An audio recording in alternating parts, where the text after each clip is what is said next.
We've seen amazing examples of female filmmakers who are trailblazing and doing this and becoming an example for other female filmmakers. Sustainability is not about just being vegan or being wearing natural clothes. It's also about equity.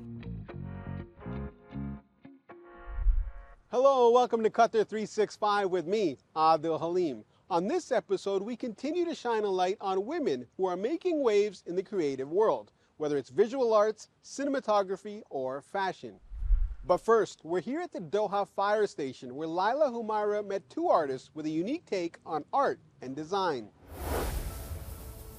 What looks like fallen, wilted bougainvillea petals is Nada El-Kharashi's newest subject of art exploration. Instead of letting piles and piles be blown away, she collected them and brought them back to her studio at the Doha fire station. And it's so vibrant and it's not dead, you know, like it does not look dead to me. Let me take it and see what I can do with it. And I think that's how it started. How can I use this material to create something else? Inventing new things. That's the motto that led Nada to take the wilting pink petals and blend them in water to make paper.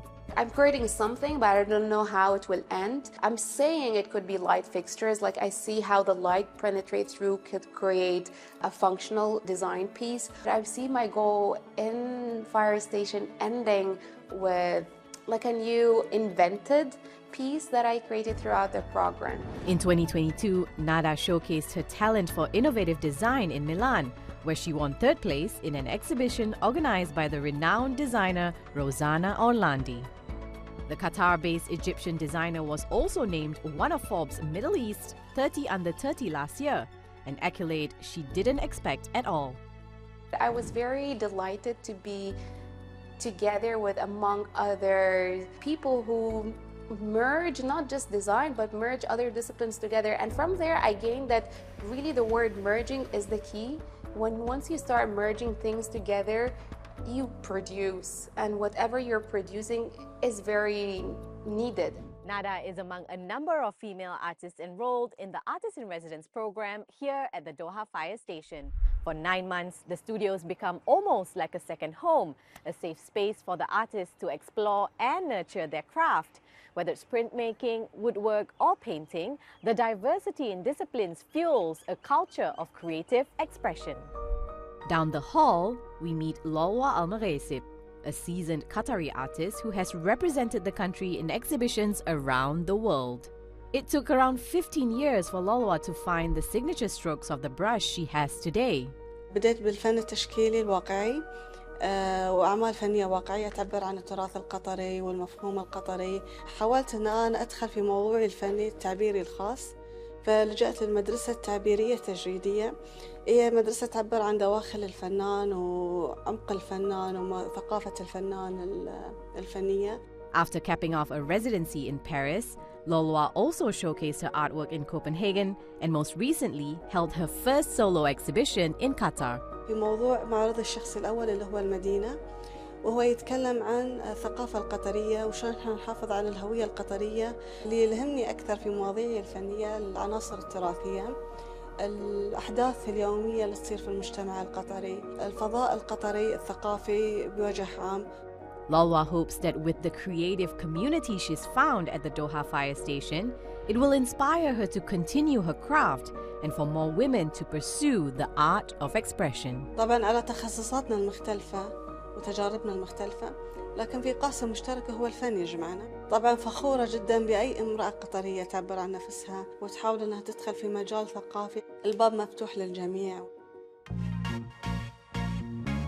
The Doha Film Institute is the home of the Ajial Film Festival. Filmmakers and film lovers alike converge to watch these 66 films on offer. Female filmmakers made more than 1/3 of the movies shown during the popular festival's 12th edition. I caught up with the Institute's CEO, Fatma Al-Ramahi, to find out why she believes Ajial is a crucial platform to inspire conversations and bridge cultural divides. Fatma, tell us about Ajial and why it's so important to the Doha Film Institute. Ajial is an Arabic word that means generations.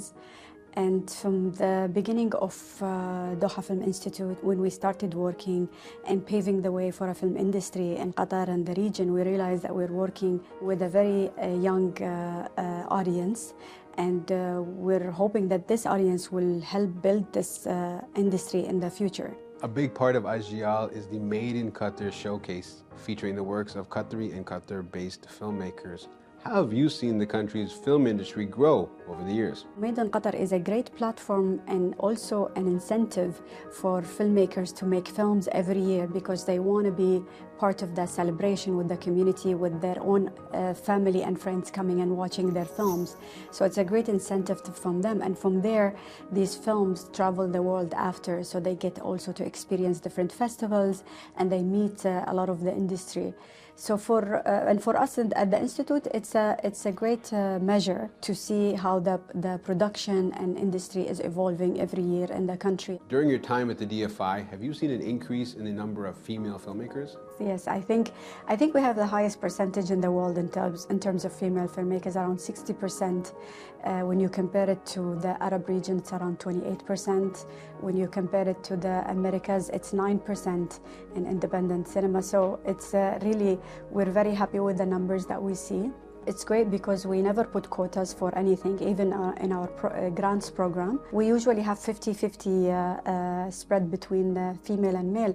And it's not because we're putting any conditions, it's just because we're authentically choosing the right stories. So across the industry, there's still some work to be done. What else would you like to see happen to increase representation in the film industry? I think there's a lot still need to be done. I mean, we did manage to work through a lot of things over the years and try to find solutions and programs that include everybody. But of course, female appreciation in the region is very high, higher than anywhere else in the world. And we really want to see more and more stories. We need people to get out of their comfort a little bit more. And we've seen amazing examples of female filmmakers who are trailblazing and doing this and becoming an example for other female filmmakers.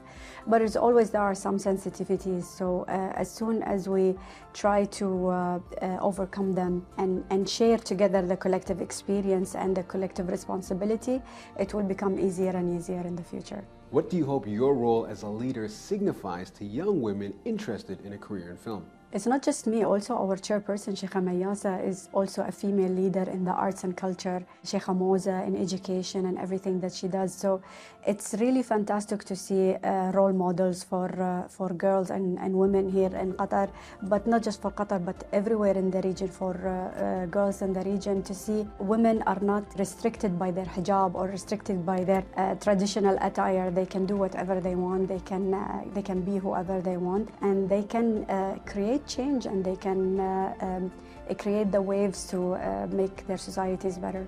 And for you personally, where does your love for film come from? From childhood, I think, from watching a lot of things, from giving that chance by my parents to travel and see things around the world. It all came from there. And when a film festival happened in Doha, of course, I was one of the first people who joined, and I've been doing it ever since. And now you're the CEO. Yes. Thank you so much, Fatima. Thank you so much. Thank you. My pleasure. From filmmaking to another flourishing industry where women are leaving their mark, fashion. Joanna Hoos meets a Qatari designer whose handmade fabrics are as striking as they are sustainable. Qatari fashion designer Masha Al-Naimi has an unusual motto, dressing healthy. In a world of fast fashion, her eco-friendly brand, Mujer, is about style and, of course, sustainability. Designed for the modern woman, but rooted in centuries-old production practices. Every technique I use for my design was there before the Industrial Revolution. So you can do this whole thing without any electricity, no power, with basic tools like wood, looms, hand-woven. Everything is done by hand. And we use natural dyes from pomegranate, from henna, from a lot of things you have in your kitchen. Saffron, coffee, tea. That's basically what we use. And a few plants. Muhef means breezy or flowy, and the brand is inspired by the dancing dunes of the desert and the region's heritage and natural beauty. Mashal collaborates with artisans from around the world, and her craftsmanship has become a hallmark of her collections. So much so that Mashal's designs are celebrated not just as pieces of clothing, but pieces of art. One of her creations, a modern interpretation of the traditional bisht, is even on display here at the National Museum of Qatar for its intricate and innovative technique of permanent henna painting. Quite a feat for a designer who only entered the fashion industry 5 years ago. When I was first approached about having a habaya displayed at the National Museum of Qatar, I was so intimidated. It was such a proud moment. I always remember these things, like, Her Highness Sheikha Musa, Her Excellency Sheikh Al-Mayasa, all the women, all the inspiring women that wore my habayas, and National Museum of Qatar, all these things. I was reminding myself that, you can do more. You've gone this far, you can do more. Mashal's commitment to sustainability has made her a leading voice in the region, pushing the textile industry to produce clothing that's not just fashionable, but friendly to the planet. My message to consumers is, please demand more from retailers.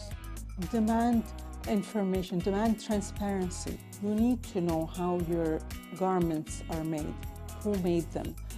Because sustainability is not about just being vegan or being wearing natural clothes. It's also about equity. It's about living in a society, in a world where you care about each other. This is the important thing. Artistic creativity can be channeled in many forms, including filmmaking, fashion, and design. We hope you enjoyed meeting some incredibly innovative women with us on this episode, but that's all the time we have for now. For more, check out Euronews.com and connect with us through our hashtag. Thanks for watching, and we'll see you next time on Qatar 365.